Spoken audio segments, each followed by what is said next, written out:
Take a hike. Hello, I'm H.G. Tudor. Well, it didn't take long for Harry's wife to ensure that she made an appearance.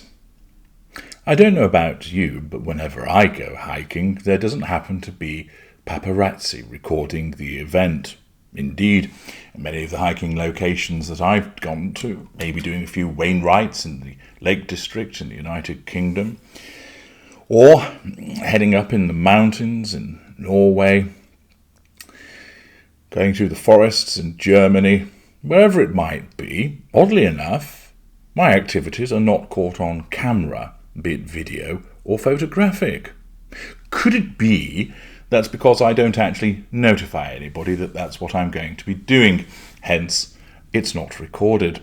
Whereas with Harry's wife, we know that she's always thirsty to ensure that whatever she does finds its way into the press, because she simply exists through the validation and responses of other people.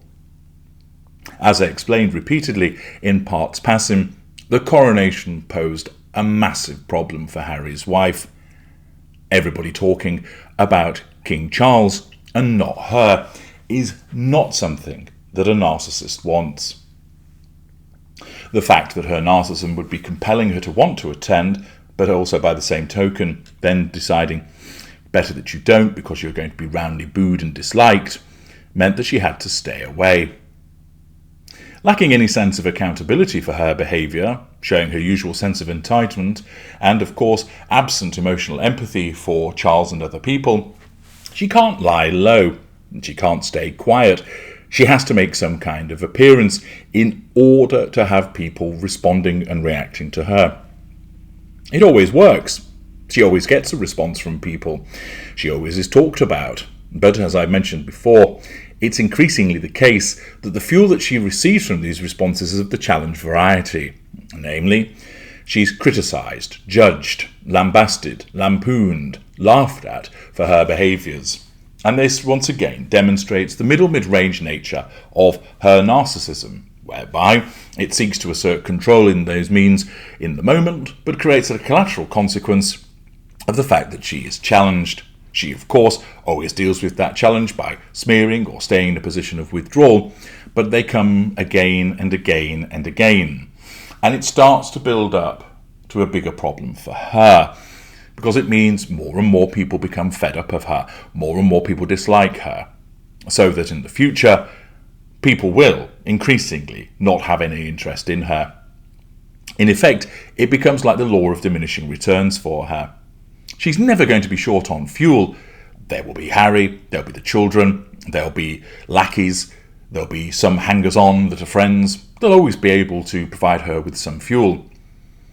But in the future, she will not be able to participate in the large receipt of fuel that she does, because more and more people will start to switch off from her.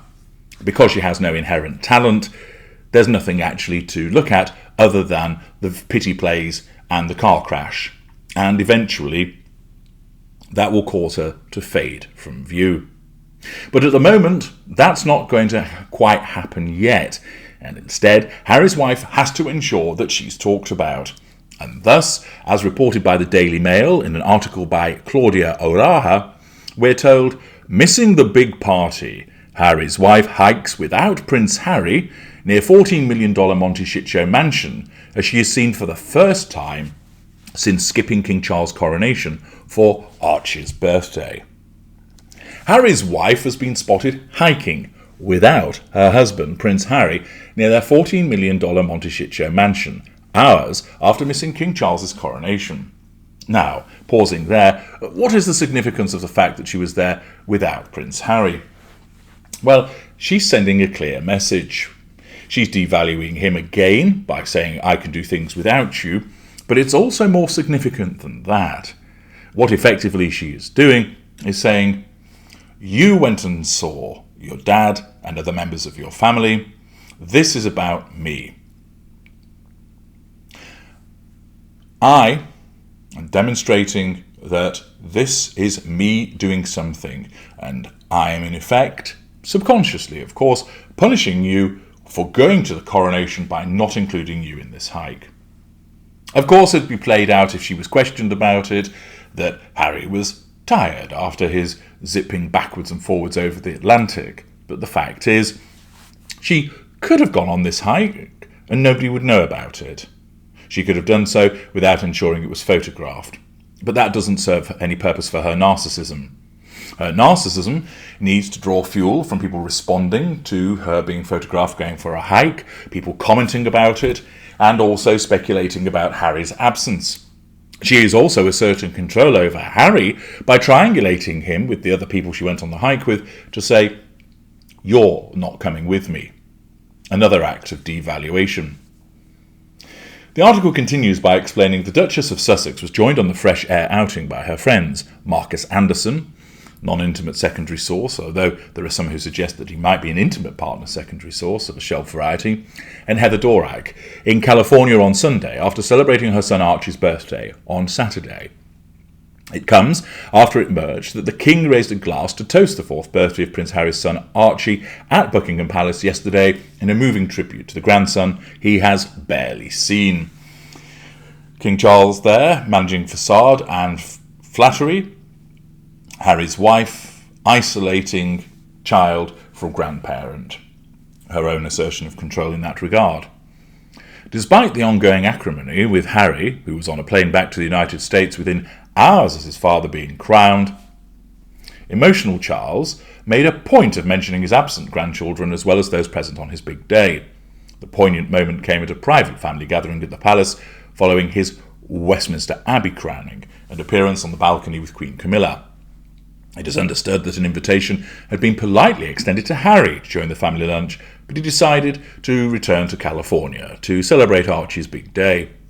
Harry's wife, 41, was dressed in an all-black athletic ensemble, along with a khaki jacket, which she tied around her waist during the outdoor excursion.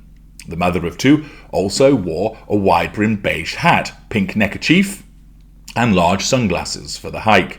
It was the first time she had been seen in public since her father-in-law's coronation on Saturday.